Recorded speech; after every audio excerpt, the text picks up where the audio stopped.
네, 설명을 시작하겠습니다. 안녕하세요. 저는 모든 국어 중등 강사 신유진입니다. 저는 이번에 이제 중2 여름방학에 어떻게 국어 공부를 해야 할까를 말씀드리려고 이 자리에 섰습니다. 여름방학이라고 하면 보통 다들 휴가를 많이 생각을 하시죠. 그래서 휴가를 한 1, 2주씩 이렇게 길게 다녀오시게 되면 어머님들이나 아버님들께서 저한테 말씀 주시는 게 땡땡이는 휴가가 좀 껴있어서 어차피 2주 정도 빠지게 될 것 같아요. 그래서 여름방학은 쉬고 다시 오겠습니다. 이렇게 말씀 주시는 학부모님들이 조금 계세요. 그래서 그런 얘기를 들었을 때 저는 한편으로는 그래 쉬고 와라 하고 하는 마음도 들지만 조금 아쉬운 부분이 있는 것이 사실이거든요. 왜냐하면 이번 여름방학을 기준으로 봤을 때 한 7주 정도가 나올 것 같아요. 근데 7주면 현대시를 예로 들자면 이제 저희가 한 번 올 때 2편 정도의 현대시를 보게 되는데요. 2편씩 총 7주, 그럼 14편이에요. 그래서 중3에서 고1 올라갈 때 예비 고1 시기에 한 100편 정도의 현대시를 보고 가야 된다라고 이야기를 흔히들 하는데 14편을 할 수 있다는 건 그만큼 좀 시간을 벌 수 있는 미리 공부를 해서 시간을 벌 수 있는 그런 시기라고 생각이 되기 때문에 저는 여름방학 때 2주 정도 빠지더라도 5주만 수업을 듣더라도 2편씩 5주면 총 10편 정도 가능하잖아요. 수업을 듣는 것이 좋겠다라고 생각을 합니다. 직접적으로 말씀을 못 드리지만요. 이런 것들이 왜 시간을 벌어준다라고 말씀을 드리냐면요. 일단 단기적으로는 나중에 추후에 국어 공부를 할 때 조금 더딘 부분이 있더라도 미리 공부해 놓은 것들이 있다 보니까 이제 나중에도 이게 도움이 좀 될 수 있고 그 더딘 순간에 앞에 공부했던 것들이 그걸 만회해 주기도 하고요. 그 다음에 이제 두 번째가 더 중요한데요. 나중에 제가 고1, 고2, 고3 이렇게 올라가다 보면은 시간은 촉박해지는데 국어 점수는 들쑥날쑥 하다 보니까 주 1회가 아니라 주 2회, 주 3회까지도 국어 공부를 하는 친구들이 있어요. 근데 그렇게 되게 되면 이제 국어 공부하느라 좀 더 많은 시간을 쏟게 되니 다른 과목들에 아무래도 투자를 좀 덜 하게 되고 그럼 다른 과목들도 같이 불안해지고 그럼 마음이 조급해지니까 국어는 들쑥날쑥 그 다음에 잘 해왔던 수학이나 과학까지도 좀 들쑥날쑥해지는 경향들이 있거든요. 그런데 중등부터 열심히 국어 공부를 해놓는다면 이런 것들이 다 자양분이 되어서 고등학교 올라가서도 물론 조금의 편차는 있을 수 있겠지만 꾸준히 주 1회 국어 공부를 하는 것으로 충분히 좋은 성적을 받을 수 있게끔 될 수가 있어요. 그래서 그런 의미에서 저는 중2 여름방학 국어 공부가 시간을 벌어준다. 이 7주 좀 쉬어가기보다는 힘들더라도 꾸준히 나오자라고 말씀을 드리고 싶습니다. 그러면 무턱대고 공부를 하는 것보다 어떤 전략이 있고 목표가 있는 국어 공부를 하는 것이 좋겠죠. 어떤 목표를 가지고 어떻게 공부를 해야 되는지 차근차근 말씀을 드리도록 하겠습니다. 그래서 다음과 같은 목차로 말씀을 드릴 거고요. 한번 보시게 되면 어떻게 공부해왔는지 그리고 어떤 수업의 특징을 가지고 있는지 그 다음에 이런 수업의 특징이 하반기에는 어떻게 또 적용이 될 건지 순서대로 말씀을 드리도록 하겠습니다. 일단 앞서서 제가 목차에는 빼두었지만요. 제가 누군지부터 말씀을 드려야 할 것 같아요. 아무래도 저를 좀 모르고 요 설명에 들어오신 분들도 있으시다 보니까 잠깐 말씀을 드리자면 저는 대곡초, 대청중, 숙명여고 그리고 이화여대까지 졸업을 했습니다. 제가 굳이 저의 이런 전적 학교들을 모두 적어 놓은 이유는요. 보시다시피 저도 소위 말하는 대치 키즈였거든요. 그러다 보니까 아이들이 어떤 생활 패턴을 가지고 어떤 고민을 하고 있고 그리고 어떻게 수업을 듣고 있는지 이런 부분들에 대해서 누구보다 잘 공감을 할 수 있고 또 아이들에게 맞춘 수업 방식을 전달해드릴 수 있다는 점을 좀 강조해드리고 싶었어요. 그래서 제일 첫 번째 설명으로 저걸 써두었고요. 이제 두 번째는 다원교육 국어 강사로 근무했던 경력이 있는을 적어두었는데요. 제가 첫 시작을 다원교육 고등국어 선생님으로 시작을 했습니다. 그러다 보니까 고등국어 과정에 대해서도 잘 알고 있고요. 이것들을 잘 대비하기 위해서는 중등에선 어떤 교육을 해야 하는지 연계성 있는 커리큘럼으로도 연결이 된다라고 말씀드릴 수 있겠습니다. 세 번째는 제가 좀 웃기려고 적어 놓은 부분이 있는데요. MZ의 감성으로 소통하고자 노력하는 이라고 적어 두었어요. 제가 몇 살처럼 보일지는 잘 모르겠지만 생각보다 나이가 조금 많지는 않습니다. 저는 그렇게 주장을 하고 있어요. 아이들은 받아주지 않지만요. 그래서 아이들의 눈높이에 맞춰서 아이들이 이해할 수 있는 예시를 들고 또 수업 중간중간 아이들이 웃을 수 있는 농담을 섞어가면서 좀 재미있게 국어 수업을 이끌어 나가려고 노력을 합니다. 난 마지막 아이들이 인정한 재미있고 잘 가르치는 이라고 적어두었는데요. 제가 수업이 끝나면 신규생 어머님들 또는 기존 재원생 어머님들께 전화를 드려요. 전화 상담을 하다 보면 너무 감사하게도 아이가 첫 수업에 가면서 고민이 되게 많고 걱정도 많았는데 너무 재밌다고 했다. 선생님이 되게 잘 가르치신다고 했다. 이런 이야기들을 좀 저한테 전달을 해주시더라고요. 근데 그럴 때마다 저도 어깨가 으쓱해지고 또 그런 것을 근거 삼아서 한번 저의 설명에 추가해 보았습니다. 이거는 이제 제 자랑인데요. 아마 PPT라서 잘 안 보이실 것 같아요. 글씨들이 작아서 보시면 저 국어 처음으로 100점 맞았다. 또 뭐 1, 2학년 때 1학년 때 저랑 같이 공부를 안 했던 친구도 1학년 때는 계속 몇 개씩 틀리다가 이제 2학년 올라와가지고 100점을 맞았다. 너무 감사하다. 그다음에 마지막은 교과 우수상 받았다. 이런 얘기들을 이제 저한테 전달을 해주시는데 그럴 때마다 제가 이래서 가르치지라는 생각이 들 정도로 굉장히 뿌듯합니다. 그다음에 요거는 이제 아이들이랑 얼마나 친하게 제가 지내고 있는가를 보여드리고자 넣었는데요. 보시면 너무 작아서 안 보이시겠지만 제가 수행평가 대비해주느라 이렇게 길게 막 카톡을 계속하고 그 다음에 그러다 보니까 수행평가 만족할 만큼 잘 봤다라는 피드백이 오기도 합니다. 그리고 요 부분은 저도 며칠 전에 받았던 카톡인데 좀 웃겼어요. 얼마나 저에 대한 믿음이 있고 저랑 좀 스스럼 없이 지냈던 친구냐면요. 다른 과목 내신 대비는 어떻게 해야 되냐 이런 것도 저한테 물어보더라고요. 그래서 제가 뭐 명답은 아닐지 몰라도 제가 했던 공부 방법 어떻게 하면 좋을 것 같다라는 걸 좀 성심성의껏 이야기를 해주었습니다.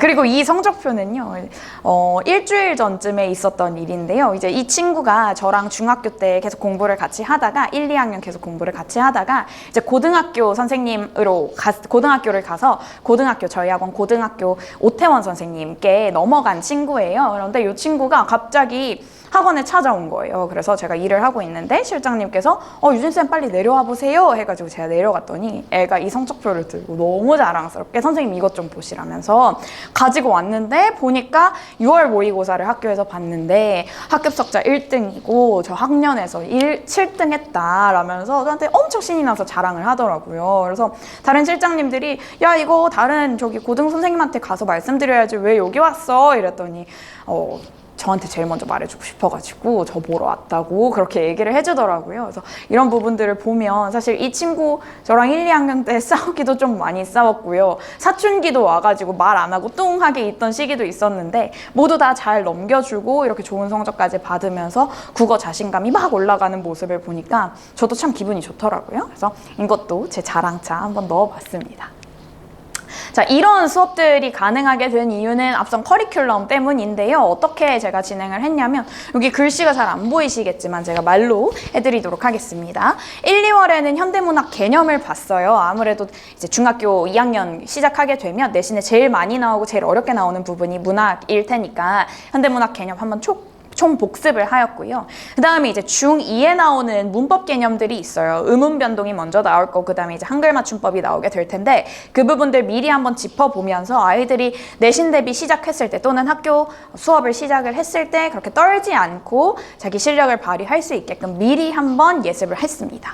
그 다음에 3월에는요. 현대 문학 중에서 이제 2학년 내신에 좀 중점적으로 나오게 될 개념을 다시 한번 짚어봤어요. 지금 뭐 역삼중이나 개포중이나 대비하고 있는 반어나 역설 관련된 작품들, 그 다음에 서술상의 시점, 동백꽃이란 작품에서 많이 나오게 되는데 시점 얘기 한번 같이 했었고요. 그 다음에 고등문법 중에 형태소랑 단어의 짜임을 보았는데요. 고등문법이기는 하지만 형태소가 의문의 변동 얘기를 할 때 간간히 등장하기도 하거든요. 그래서 형태소 개념도 같이 한번 짚어보고 갔습니다. 실제로 이제 예원학교 같은 경우에는요, 프린트로 형태소에 대한 개념을 줬더라고요. 그래서 그 부분이 이제 중학교 내신에도 나올 수 있다. 고등학교 범위이지만 그래서 그걸 염두에 두고 제가 짠 커리큘럼입니다. 그러고 나서 이제 4월은 중간고사 대비를 했고 5월에 보시면 현대문학하고 풍자 넣어두었는데요. 진선도 그렇고 말씀드린 대청, 개포, 대치 이런 학교들 다 이제 풍자 대한 내용이 이제 기말고사에 나오게 될 거예요. 그래서 풍자와 관련된 작품들은 교과서 안에 실린 작품뿐만 아니라 외부 지문도 많이 나오게 되거든요. 외부 지문 대비도 할 겸, 그다음에 고등 작품도 조금 미리 보고 생소한 작품들도 공부를 할 겸 풍자에 대해서 5월 한 달 공부를 했고요. 품사 아직 헷갈리는 친구들 많아요. 1학년 때 사실 완벽하게 마스터하고 올라오면 좋지만 까먹는 게 또 계속 까먹는 게 문법 내용이잖아요. 그래서 품사 다시 한번 공부하고 문장 성분 기초에 대해서 살짝 보고 넘어갔습니다. 그다음에 5월 한 달은 경제 지문에 대해서도 쭉 한번 읽어보았어요. 이런 수업들을 진행할 때 제가 세 가지를 늘 항상 생각을 하는데요. 연계성 있는 커리큘럼, 눈높이에 맞추어서 설명을 하는 것, 그리고 끈질긴 관리 시스템, 이렇게 세 가지를 제 수업의 포인트로 잡고 가고 있습니다. 자, 연계성 있는 커리큘럼은 무슨 말씀이냐면요.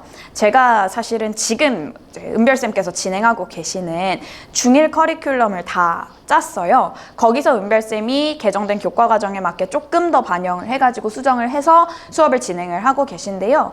제가 중1 커리큘럼을 짜다 보니까 중2에 올라온 친구들이 뭐가 부족하겠구나, 또는 어떤 작품들을 좀 더 봐야 되겠구나, 중1에 이만큼까지 끝냈구나를 누구보다 잘 알고 있습니다.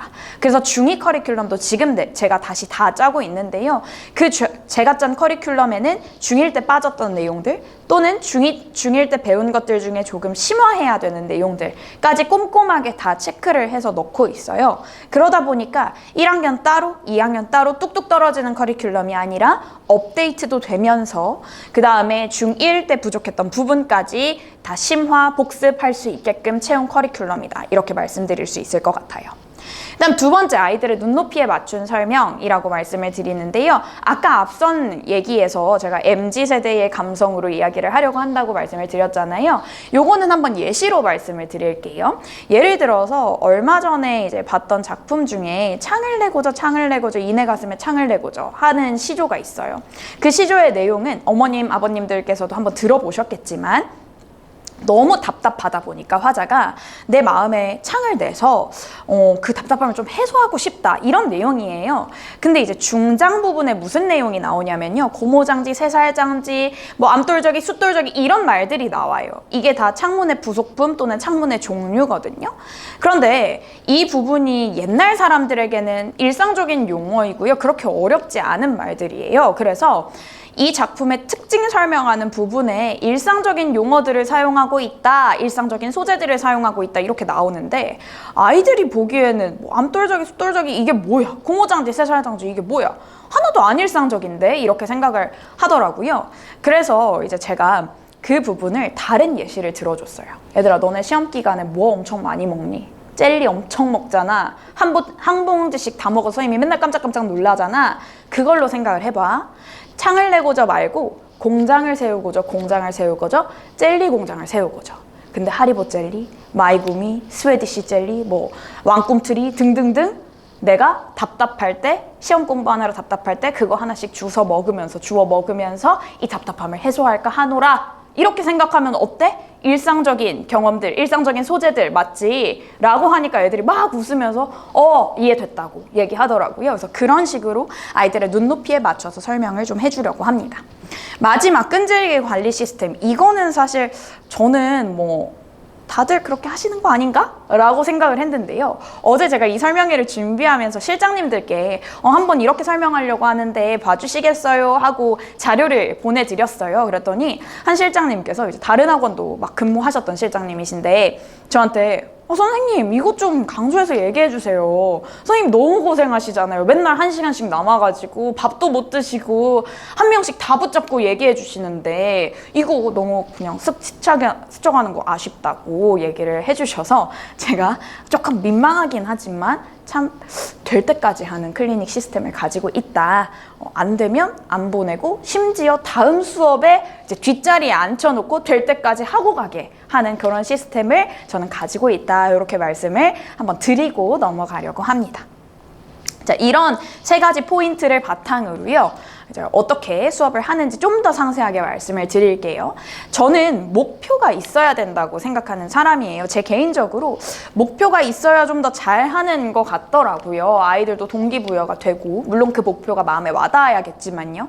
그래서 아이들이 그나마 와닿을 수 있는 목표는 당장의 시험 점수라고 생각을 했어요. 그래서 내신 시험을 포함하여서, 당장의 내신 시험을 포함하여서 나중에 볼 수능 시험까지도 점수를 잘 받아보자 라는 걸 초점으로 진행하는 반이 정규반이고요. 그러다 보니까 문제풀이를 할 때 조금 더 제가 집중적으로 뭐 이렇게 생각하고 풀어야 돼, 그 다음에 문학은 이런 것들이 중요해를 많이 알려주려고 합니다. 문학 수업을 할 때는요, 기본적으로 내신 범위랑 관련된 개념을 해요. 아까 말씀드렸다시피 풍자 이런 것들, 당장 내신에 나올 것들. 그래서 아이들에게 설명을 할 때도, 자 봐봐, 이거 곧 나올 거야, 앞으로의 내신에 나올 거야, 당장 다음 내신에 나올 거야, 이렇게 말을 하거든요.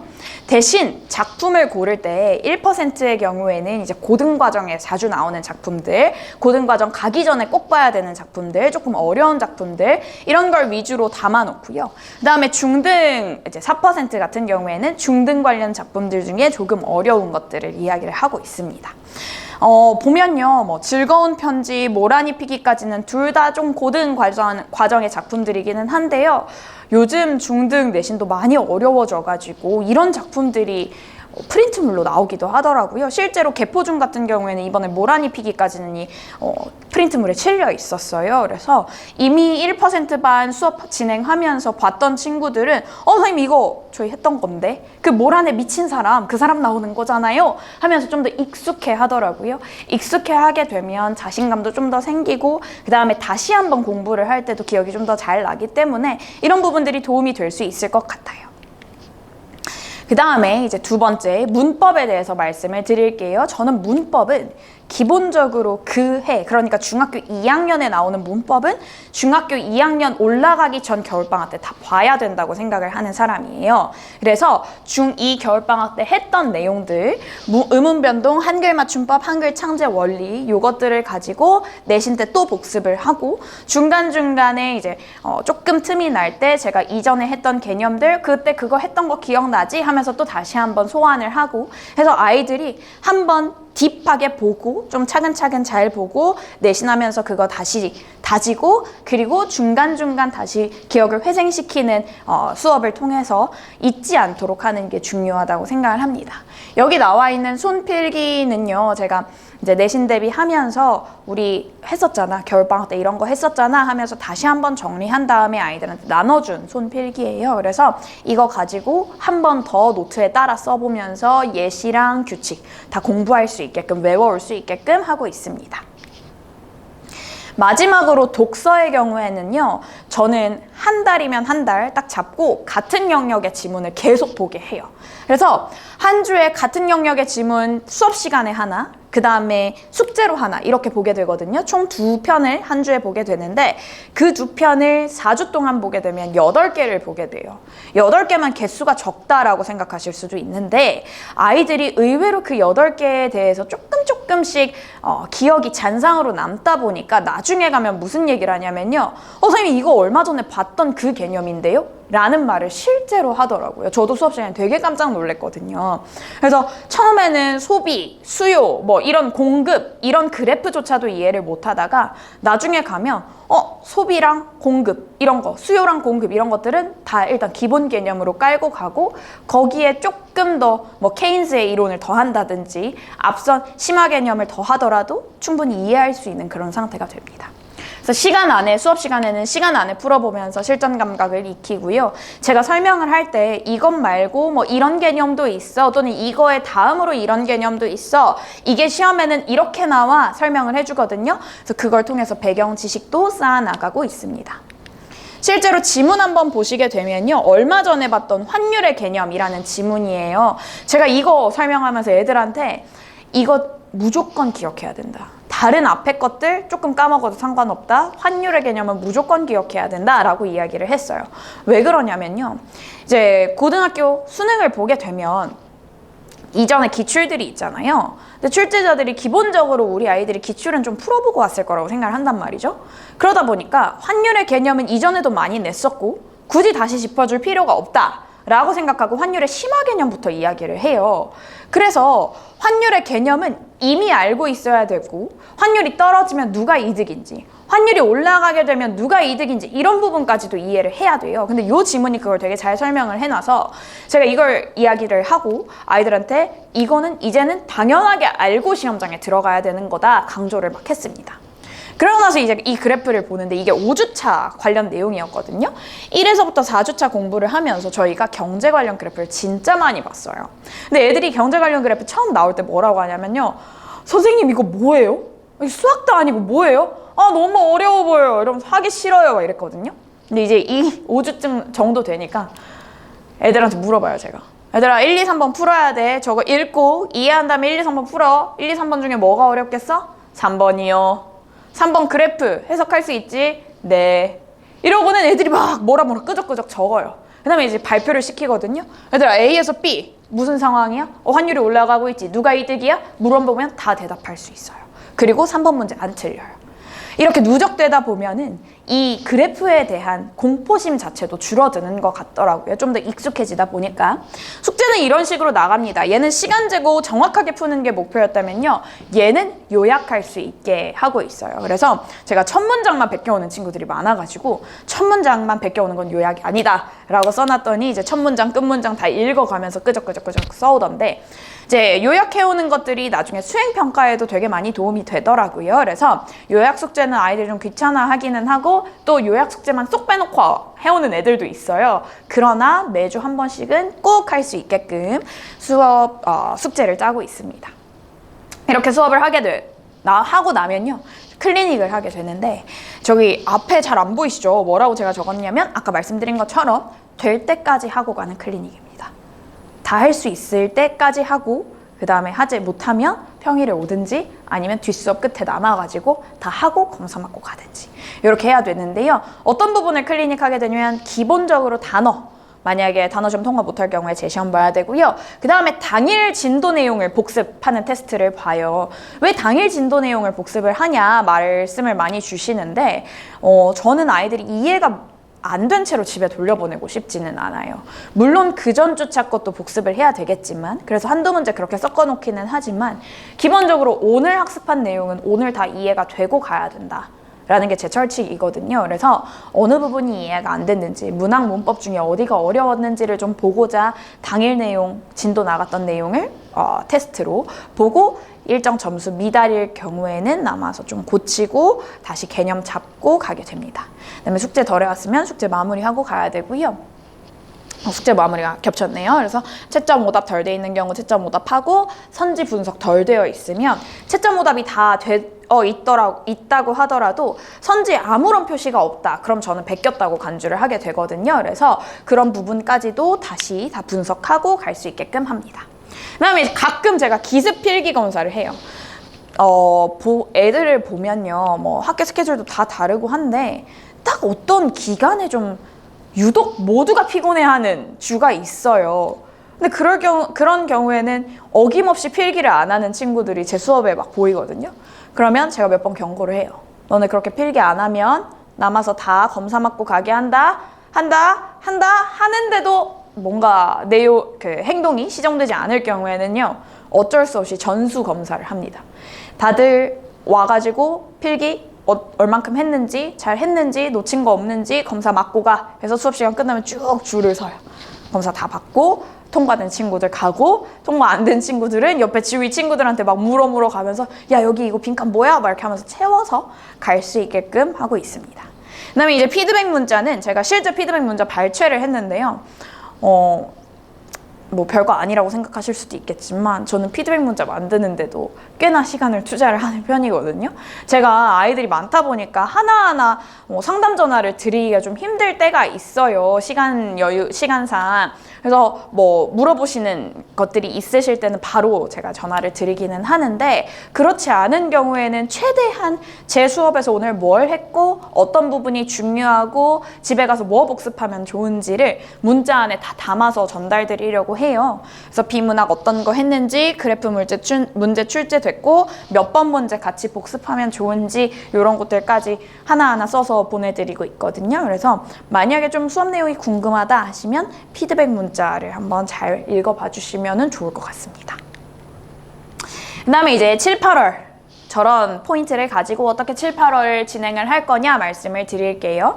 일단 잘 보이실지 모르겠지만 7, 8월에 고전 문학을 할 거고요. 아까 문장 성분 기초를 했었다면은 이제 심화 그리고 중3에 나오는 문장 구조에 대해서 공부를 하고 독서의 경우에는 즉 비문학의 경우에는 인문 파트, 과학 파트 공부를 할 거예요. 계속해서 뭐 50개씩 단어 외우는 건 꾸준히 가져갈 거고요. 그 다음에 2학기 중간고사는 제가 9월이라고 써두기는 했지만 이제 8월 마지막 주에 개강을 하게 될 거예요. 어머, 6주라고 써놨네요. 6주 아니고요. 이제 10월, 11월이 6주가 되겠습니다. 그래서 8월 마지막 주에 개강을 하게 될 거고 총 4주 수업 진행은 똑같습니다. 그 다음에 6주 동안 진행할 10월부터 11월까지의 과정 한번 봐주시면은 이제 현대문학 다시 한번 볼 건데 이제 이때는 작가에 대한 배경 지식, 작가별 특징 이런 것들도 공부하기 위해서 현대문학 작가별 대표 작품으로 공부를 할 거고요. 나중에 가면 이제 고등학교 올라갔을 때 심은 원장님도 그렇고 다른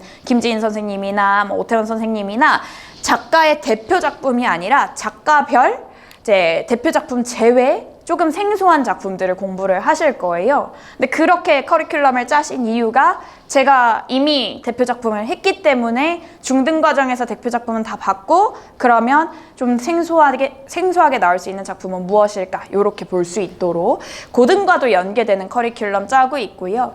그다음에 10월, 11월 문법은 문법 요소와 관련해서 뭐 사동피동이라든지 높임 표현 고등학교 1학년 때 나오게 되거든요. 그거 한번 미리 보도록 하겠습니다. 그다음에 법학 지문이 독서에서 좀 어려운 지문으로 나오는 경우가 많아서 법학 지문도 공부를 하도록 할게요. 그래서 총 6주 동안 진행된다. 그 다음에 기말고사 보게 될 텐데 11월 한 초중반부터 기말고사 대비하고요. 그 다음에 12월 이후부터는 이제 예비 중3 과정으로 넘어가가지고 중3 선생님과 함께 공부를 하게 되겠습니다. 7, 8월 좀 더 자세하게 말씀을 드리자면 아까 제가 말씀드렸던 것처럼 저는 목표가 중요하다고 생각하는 사람이거든요. 그래서 이번 달의 목표는 고전 문학을 맛보는 것 그리고 시, 소설에 대한 분석 연습을 좀 하는 것이 되겠습니다. 이제 시, 소설 분석 연습은 계속 해온 거기는 하지만요. 그게 이제 고전 운문이나 산문에 적용된다라는 점이 좀 차이인데요. 고전 운문, 고전 산문 사실상 말투가 좀 옛날의 말투여서 그런 거지 결국은 베이스는 똑같아요. 현대시, 현대소설처럼 기본적인 문학 개념을 가지고 분석을 할 수 있느냐 없느냐 이거든요. 그래서 고전 문학의 말투도 좀 맛보고 이전에 해왔던 현대시, 현대소설 분석했던 것처럼 분석 연습도 하고요. 그 다음에 문법은 중3 거 미리 땡겨서 한번 본다 생각해 주시면 되겠고 그 다음에 인문이랑 뭐 기술 관련해가지고 작품들 보게 되겠습니다. 비문학 작품, 비문학 글들. 그 다음에 이제 필수어휘 50개씩 외우게 되고 7주차를 한번 봐주시면요. 7주차에 총괄 테스트라는 걸 볼 거예요. 7주가 7, 8월이 1주부터 6주까지 진도를 나갈 수 있는 기간이 있고요. 7주는 1주부터 6주까지의 내용들 모두 복습해가지고 보게 되는 건데요. 이 복습 테스트가 조금 아이들한테 중요한 이유는 첫 번째 아이들에게는 상품이 걸려 있습니다. 그래서 뭐 소소하기는 하지만 아이들이 좋아할 만한 MZ세대들이 좋아할 만한 상품들을 막 고민을 해가지고 선정을 하고 있고요. 또 의외로 이거를 상품을 받는 거, 뭔가 내가 가지게 되는 것도 그러한데 제가 일부러 아이들이 있는 앞에서 나누어 주거든요. 그러면 애들이 막 오 이런 반응들을 해줘요. 그거에 조금 동기부여가 되는 것 같더라고요. 그래서 잘 보려고 하는 친구들은 거의 한 5주차부터 저한테 계속 물어봐요. 선생님 문제 내셨어요? 뭐 냈어요? 뭐 이러면서 자꾸 힌트 주세요 하는데 이제 그런 식으로 동기부여를 위해서 총괄평가를 하기도 하고요. 두 번째는 이제 4% 반 친구들의 경우에는 요 점수를 가지고 승급을 결정 지을 수 있어서 요 총괄평가가 좀 중요하다 말씀드릴 수 있겠습니다. 이런 식으로 수업이 진행되는데요. 보시다시피 문학, 문법, 독서 이렇게 세 파트로 나뉘고 있고 제가 여기는 60분이라고 써놨지만 아무래도 당장의 내신이라든가 또는 뭐 고1, 중3까지만 하더라도 독서보다는 문학문법이 많이 중요한 경우들이 있어서 문학문법에 좀 더 초점을 맞추게 되어서요. 비중이 여기가 조금 조금 더 높을 수는 있어요. 그래도 절대 독서는 빼먹지 않고 가려고 노력을 하고 있고요. 주 1회 3시간, 정원 20명이고 이제 정규반 개강일은 수요일 4% 반이 먼저 개강을 하거든요. 그래서 9일날 개강을 하게 되고 주말반의 경우에는 12일, 13일 이렇게 개강한다. 봐주시면 되겠습니다.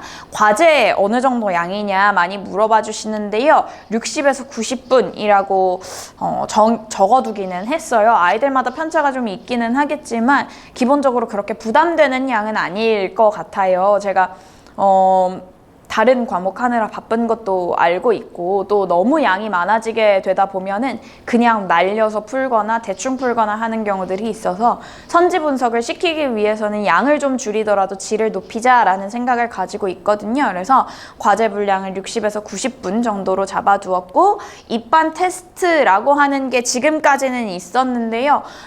조금 바뀌게 될 것 같아요. 그 부분은 뒤에 가서 말씀을 드리도록 하겠습니다. 어휘 암기 테스트 있고요. 당일 진도 내용 테스트 있습니다. 객관식과 논수령 섞어두어서요. 아이들이 논수령 답안 작성하는 법도 좀 연습할 수 있게끔 하고 있어요. 그래서 시간표는 이전에 진행해왔던 거와 마찬가지로 토요일 날 1% 두 반, 일요일 날 1% 두 반, 그 다음에 나머지는 이제 토요일 한 반, 일요일 한 반, 수요일 평일반 한 반 해가지고 4% 반 깔아두었습니다. 그래서 한번 참고해 주시고 문의사항 있으시면은 연락 주시면 좋을 것 같고요.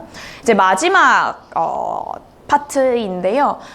온라인 설명회다 보니까 좀 질문을 받기가 어려울 수도 있을 것 같아가지고 많이 나오는 질문 위주로 한번 정리를 해봤어요. 일단 요 설명회를 보고 계신 재원생 학부모님들도 계실 테고 신규 입반 고민하시는 학부모님들도 있으실 것 같아서 신규생 어떻게 입반하나요? 아까 입반 테스트 원래 있었다고 말씀을 드렸잖아요. 근데 이제 또 막 번거롭게 시험 보러 오기도 좀 그럴 것 같아가지고 제가 성적을 보고 있어요. 내신 성적을. 1학기 중간고사는 안 본 학교들도 조금 있기는 하지만 1학기 기말은 거의 대부분 보게 되거든요. 그래서 1학기 기말고사 성적표를 볼 텐데 이미 제가 개설해서 수업을 진행하고 있는 대치, 대청, 대명, 그 다음에 역삼, 진선, 개포 요런 9개 학교, 10개죠. 10개의 학교들의 경우에는 시험지를 이미 제가 받은 상태일 거기 때문에 굳이 시험지 안 보내주시고 그 다음에 국어 성적만 보내주시면 될 것 같아요. 그런데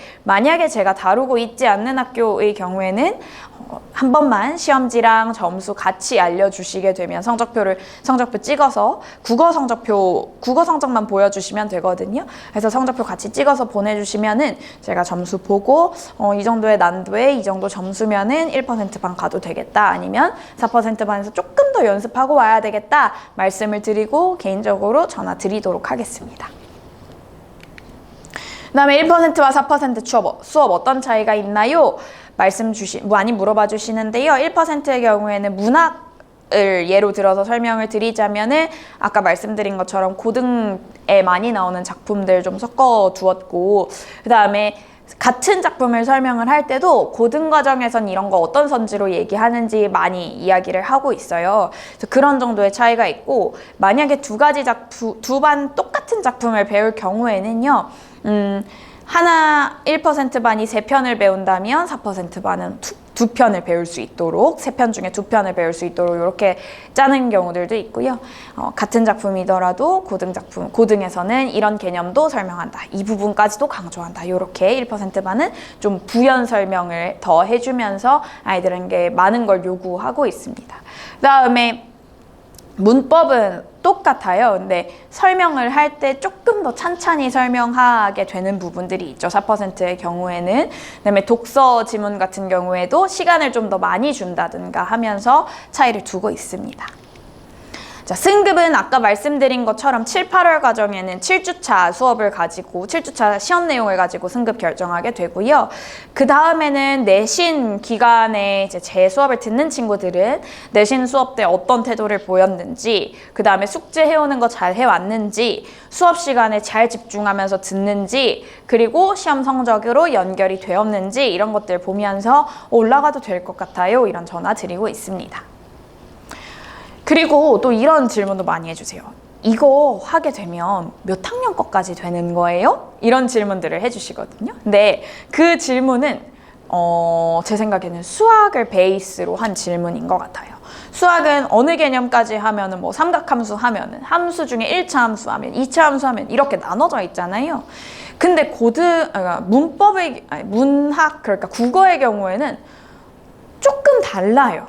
문법은 어느 정도 수준이다. 중3 때 나온다. 뭐 고1에 나온다. 이렇게 말씀을 드릴 수가 있는데 독서의 경우에는 기본적으로 고등학교 2학년 때까지도 독서 지문이 그렇게 많이 어렵지는 않거든요. 그러다 보니까 교과서에 실린 독서 지문 말고 이제 모의고사에 나온 독서 지문을 끌고 오면서 이거 고1 모의고사에 출제되었어요. 고2 모의고사에 출제되었어요. 이렇게 말씀을 드리고요. 그 다음에 문학의 경우에는요. 같은 작품이기는 한데 이걸 설명을 어떻게 하느냐에 따라 중등에서도 이해할 수 있는 수준이 될 수도 있고 아니면 고등과정 개념까지 끌어와서 얘기해야 되는 경우가 될 수도 있어요. 그래서 문법이나 독서의 경우에는 제가 이거 어느 수준이에요 얘기를 드릴 수가 있을 것 같은데요. 문학은 이 작품을 했을 때, 이 개념을 했을 때 어디까지 완료된다. 이렇게 말씀을 드리기는 조금 어려울 것 같아요. 다만 이 말씀은 드릴 수가 있어요. 제가 7, 8월에 고전문학 좀 공부한다고 말씀을 드렸잖아요. 고전문학을 완전히 현대어 느낌으로 바꿔놓게 되면 중등의 수준이 되는데 약간씩 옛날 말투를 살려서 공부를 하게 되면 이제 중고등 그 중간 어디 과정, 예비 고1 이 정도의 과정이 되고요.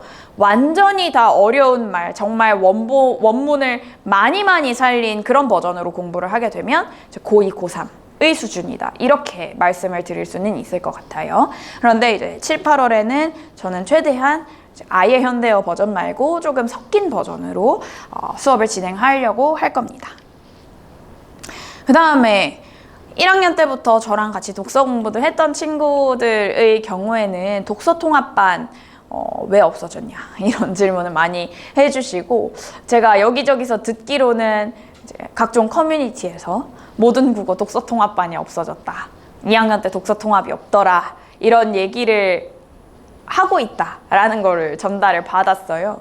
그래서 어떻게 설명을 드리냐면요. 말씀드린 것처럼 중등 내신도 많이 어려워지고 있거든요.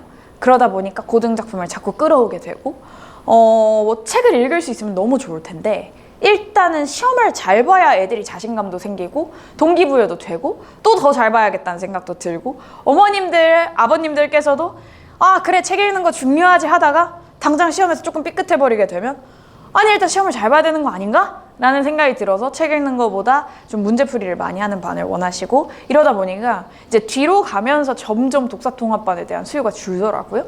그리고 제가 느끼기에도 아이들이 좀 선지를 많이 봐둬야 되는 상황인 것 같아서 그러다 보니까 문제를 좀 많이 접할 수 있는 정규반만 남겨두게 되었는데요. 그래도 여전히 독서통합반에 대한 문의가 많이 들어와서 그래서 저희가 7, 8월부터는 아이들이 여름 방학이기도 하고 하니까 한번 독서통합반을 진행해보면 어떨까 라는 생각을 하게 되었어요. 다만 제가 수업을 진행하는 것은 아니고요. 아까 첫 페이지에서 살짝 보셨을 수도 있는데 이혜송 선생님께서 독서통합반을 맡아서 설명을 해주실 거예요. 수업을 진행도 하실 거고요. 그래서 저의 설명은 여기까지이고요. 정규반 설명은 여기까지이고 7, 8월에 새로 개설된 독서통합반에 대해서 이제 이혜송 선생님께서 설명을 해주시도록 하겠습니다.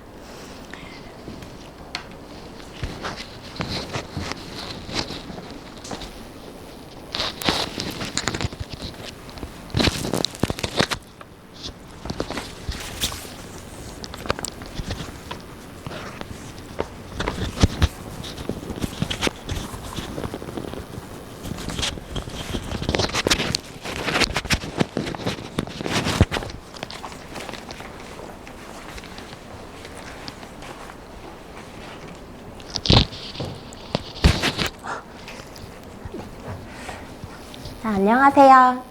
이쪽. 저쪽. 네, 안녕하세요. 저는 독서통합반 중2반을 맡게 된 이혜송 강사라고 합니다. 자, 제가 지금부터 설명드릴 것은 그 독서통합반이 왜 필요한지, 그리고 또 이제 변화되는 그 고등 내신 평가 기준에서 왜 독서라는 것이 좀 필요하고 학생들에게 읽기와 쓰기가 왜 좀 필요하게 되는지 그것에 대해서 전반적으로 설명을 드리려고 해요.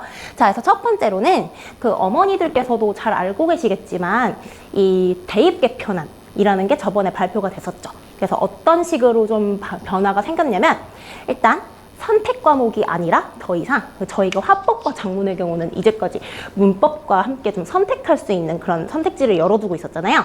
근데 그게 아니라 이제는 공통 과목으로 진행이 된다. 그래서 학생들에게는 조금 유의미한 변화라고 볼 수 있을 것 같고, 두 번째로는 고등 내신에서 논술형 평가 비중이 굉장히 상승하게 되었어요. 자, 그래서 첫 번째로는 이제까지 뭐 오지선다형 평가 방식이 물론 있는데 그걸 좀 지양하고 논서수령 평가를 강화하겠다. 이렇게 이야기를 했고, 두 번째로는 심지어 논서수령 문항만으로도 내신 평가가 가능하도록 근거를 마련하겠다라고 이야기를 했어요. 그래서 우리 아이들에게 필요한 것이 이제 무엇으로 좀 바뀌게 되었냐면, 보시면 아이들의 부담이 좀 늘어났다고 볼 수 있을 것 같은데, 첫 번째로는 이제 입시 개편안의 경우 선택 과목의 유불리가 좀 최소화가 됐죠. 대신 공통 과목에 집중해야 하기 때문에 이제까지 학생들의 경우에 화법과 작문을 좀 본인이 능숙하다든지 아니면 본인이 아무래도 그 문법의 경우에는 좀 상위권 학생들이 선택하는 경우가 많잖아요. 근데 그게 아니라 좀 나는 아직 그 문법에 좀 익숙하지가 않아서 화작을 선택해야 되겠다. 이런 학생들의 경우에는 화작을 선택해서 본인에게 유리하게 입시 체제로 좀 가는 경향이 있었는데, 이제 그게 아니라 더 이상은 문법을 피할 수가 없다. 그래서 결국은 학생들이 무엇을 해야 될까요? 학원 수업과 내신으로 연습할 수밖에 없는 그런 상황에 놓이게 된 것이고요. 자, 그리고 두 번째는 아무래도 내신에서 선언수령 문항의 비중이 증가했기 때문에 이걸 무시할 수가 없게 되었어요. 사실 학생들이 가고 싶은 서울에 있는 좀 본인들이 가고 싶은 괜찮은 학교를 가려면 이번에 내신 등급 체계도 바뀌었잖아요. 그러니까 원래는 9등급 체계였는데 이제 5등급 체계로 바뀌었죠. 근데 그 중에서도 적어도 2등급 안에는 들어야, 2등급이라고 하면 34% 아니거든요. 그 안에는 들어야 적어도 본인이 갈 수 있는 괜찮은 학교에 갈 수 있다는 건데, 그러려면 이제까지 내신을 포기하는 아이들이 고등학교 때 간간히 보이잖아요. 근데 더 이상은 좀 그것도 불가능하다. 그래서 저희가 아이들이 해야 할 건 뭐냐면, 일단 서술형, 논술형 문항을 지금부터 연습해야 한다. 그러니까 쓰기 능력을 길러야 한다는 거죠. 그래서 독서 통합반에서는 그 놓치고 가기 쉬운 이 쓰기 능력을 보완해주는 연습을 일단 하도록 할 거고요.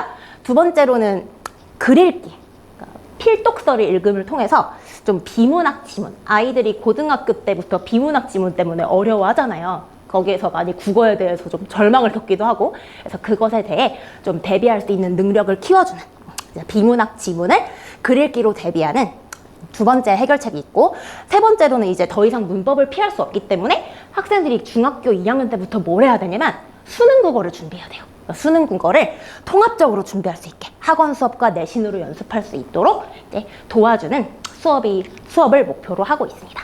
자, 그래서 어떤 수업을 하는지를 간략히 좀 보여드린다면요.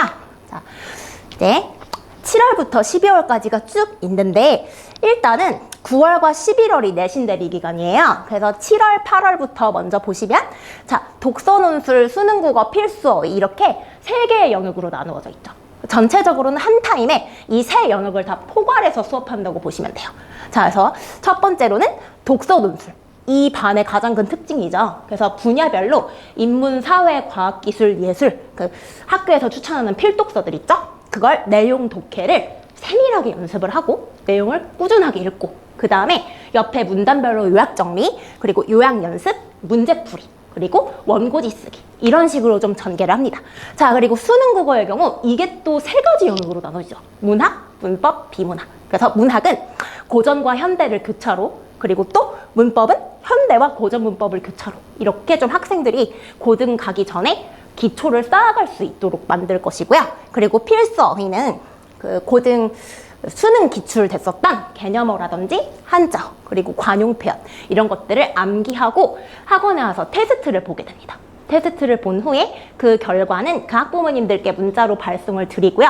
만약에 학생이 암기가 되지 않았거나 좀 부족하거나 할 경우는 제가 따로 제 시험을 보도록 해서 어떻게든 외우고 가도록 좀 관리를 할 예정입니다. 자, 그리고 또 수능 국어의 경우는 이제 비문학 독해도 있죠. 10월부터는 비문학 독해 실전 기간이에요. 그래서 지문들을 쭉 요약하고 문제풀이하고 그런 식으로 좀 전개를 할 것이고요. 자, 그래서 이 필서의 독서 논술 수능 국어 이렇게 세 영역으로 나눈 후에 이 수업 자체는 주 1회 3시간으로 전개가 되고요. 연간 계속반으로 7월 12일부터 개강을 할 예정입니다. 학생들에게 조금 다양한 영역에서 도움이 될 것이다. 이렇게 결론을 내릴 수 있을 것 같고요. 자, 그러면 그 다음 부분 7월에서 8월 과정까지를 좀 세밀하게 좀 계획을 알려드린다면 일단 1주에서 7주까지로 좀 전개가 돼요. 그래서 수능 국어의 경우 80분 전개가 되게 되고요. 그리고 1주차에서 4주차까지는 학생들이 어려워하는 고전 운문. 이거는 좀 구지가라든지 황조가라든지 학생들이 많이 어려워하죠, 고전 운문을. 근데 이걸 이번 개정교육과정, 고1 개정교육과정을 적용한 것을 통해서 좀 새로운 교육과정에 나오는 개념들을 좀 접할 수 있도록 할 거고요. 5주차에서 7주차까지는 고전 산문, 그 운문보다 조금 더 자세하게 내용이 아무래도 들어가겠죠. 그래서 기본적으로 운문과 산문을 해석하고 학생들이 조금 더 익숙해질 수 있도록 도와주는 그런 수업이 될 것 같고요. 자, 그 다음에 필수 어휘의 경우는 아까 말씀드렸듯이 수능 국어에 기출되었던 어휘들, 한자어들 이런 것들을 암기하고 사용하는 연습을 하게 되는 20분의 과정을 거치게 되고요. 그리고 독서 논술, 가장 좀 포인트인 부분이죠. 그 영역별로 필독서를 읽고 독해하는 연습, 그리고 내용을 요약하는 연습을 하는데 이게 평균 2주에 한 권씩 좀 진행을 해요. 그러니까 2주에 한 권을 따로따로 읽는 게 아니라 2주에 걸쳐서 한 권을 다 읽는 거죠. 그러니까 전체적으로 정확하게, 확실하게 빠뜨리는 부분 없이 읽고 그것을 저와 그 내용을 확인하는 방식으로 이루어지게 됩니다. 자, 그러면 그 다음에 좀 보시면 독서통합반에서 7, 8월 과정에 다룰 도서들인데요. 자, 이것들은 그 어머니들께서 좀 미리 준비를 해주시는 게 좋을 것 같아요. 그래서 아무래도 빌리는 것도 괜찮지만 그 학생들을 위해서라도 집에 좀 구비를 해놓는 게 저는 좋을 것 같아요. 그러니까 제 생각에는. 그리고 아이들 보고 너 이거 읽었어? 이런 식으로 좀 체근하는 것보다는 그러니까 아이들이 어리잖아요. 그러니까 아직 좀 읽기 싫어하기 때문에 무조건 막 이렇게 우겨넣는 것보다는 엄마도 읽어봤는데 그 부분이 조금 인상이 깊더라. 이런 식으로 아이들한테 말을 해주면 아이들도 엄마가 좀 내 공부에 대해서 신경을 써주고 있네? 이런 식으로 좀 학습 동기에도 좀 자극을 받겠죠. 그래서 저는 그 어머니들께서도 좀 이렇게 집에다가 사 놓으시고 애들이 뭐 텍스트를 많이 접하도록, 그래서 많이 읽어보도록 그런 기회를 좀 만들어 주셨으면 좋겠습니다. 자, 그러면 전체적으로 이 수업에서 하는 것들을 다시 좀 정리를 쭉 해봤어요. 먼저 중3 수준의 필독서들이에요. 그러니까 중2인데 읽을 수 있나요? 라고 한다면 읽을 수 있어요. 충분히 읽을 수 있는 내용들이고 또 교육과정에서 추천하는 그 국어 교육과 연계된 내용이다 보니까 학생들이 앞으로 수업 따라가는 데도 많이 도움이 될 거예요. 그래서 지금부터 미리 자주 많이 읽어두는 걸 목표로 할 예정입니다. 그 보통 남자아이들의 경우에 암기를 좀 어려워하는 애들이 있잖아요. 그래서 중학교 때 암기를 안 해서 고등학교 때 내신을 잘 못 받아요. 그런데 희한하게 고등학교 2학년 정도 돼서 모의고사를 보잖아요. 비문학을 신기하게 잘 보는 애들이 있어요. 그래서 걔네들을 잘 보면은 텍스트를 많이 읽었어요. 중학교 때라든지 뭐 이럴 때 뭐 필독서나 아니면 본인이 책 읽는 걸 좋아해서 평소에 배경 지식을 많이 쌓아놓은 그런 학생들이 있습니다. 그래서 결국 비문학의 경우에는 암기로만 해결이 안 되는 것이다 보니까 지금 중학교 2학년 때부터 텍스트, 그러니까 비문학 독서 이런 것들 독서를 많이 함으로써 좀 배경 지식을 쌓아놔야 앞으로의 비문학 수업에서, 비문학 문제에서 난관을 겪지 않을 수 있다. 이렇게 말씀드릴 수 있을 것 같고, 자, 두 번째로는 교재에 강남권 기출 유형 문제들이 포함되어 있어요. 그 중학교 기출이나 심지어는 고등학교 1학년 모의고사 문제들이 좀 실려 있는 경우가 있어요. 그래서 그걸 같이 보면서 이제 강남권 학교들의 문제에 적응하는 훈련을 해볼 거고요. 자, 세 번째로는 모의고사 기출 지문들이 실려 있습니다. 물론 비문학 시즌을 말씀드리는 거예요. 자, 그때 모의고사 기출 지문 본문을 쫙 보고 문단별로 요약하기를 저와 같이 하거든요. 그래서 옆에다가 문단별로 요약하는 쓰기 연습이 되는 거죠. 쓰기 연습을 하고 또 읽기와 쓰기가 동시에 훈련된다. 이렇게 보실 수 있을 것 같고요. 그리고 마지막으로 4번은 선원 수령 답안 작성 연습을 한다는 건 아이들에게 제가 원고지를 배부해요. 어떤 주제를 주고 그거에 대해서 글을 써보자. 350자 내외로 쓰게 하거든요. 그래서 글을 쓴 다음에 제가 그럼 글을 보고 첨삭해주든지 뭐 아니면 조금 기준에 못 미쳤을 경우 재작성을 해오라든지 이런 식으로 한 편의 글을 완성하도록 지도를 하거든요. 이게 아이들에게 의외로 도움이 굉장히 많이 되고 또 학생들의 경우 아직 어리다 보니까 글을 그냥 쓰라고 했을 때 좀 첨삭을 제가 못할 정도로 좀 중구난방으로 쓰는 경우가 있어요. 그래서 그럴 때를 좀 대비해서 제가 수업 시간에 개요를 줍니다. 아이들에게 좀 지도를 주는 거죠. 그래서 이렇게 좀 서론, 본론, 결론 이렇게 나눠서 이제 지도를 따라가면서 써봐라. 그래서 그런 정도의 도움을 제가 주고 있고 글을 다 걷어서 첨삭하고 그리고 제작성까지 제가 좀 하고 갈 수 있도록 확실하게 지도한다고 봐주시면 될 것 같습니다. 자, 그러면 전체적으로 이 수업에서는 두 가지를 가져가 주신다고 보시면 돼요. 첫 번째는 수능국어 대비. 그러니까 문학과 문법과 비문학을 지금부터 공부하면서 앞으로의 고등과정에 대한 대비를 한다고 보시면 되고요. 자, 두 번째는 필독서를 계속 읽죠. 이게 지속되잖아요. 계속 누적되다 보면 머릿속에 배경 지식으로 쌓여요.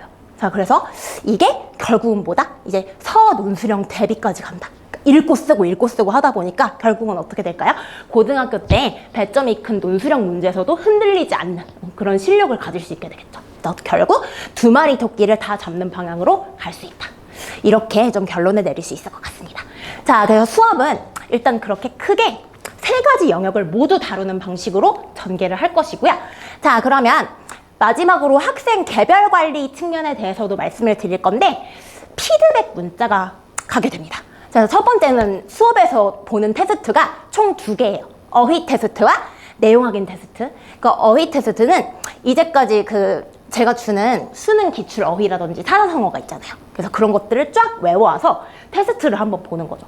그래서 좀 기준점에 통과하지 못한 학생의 경우는 다시 암기하고 재시험을 보게 됩니다.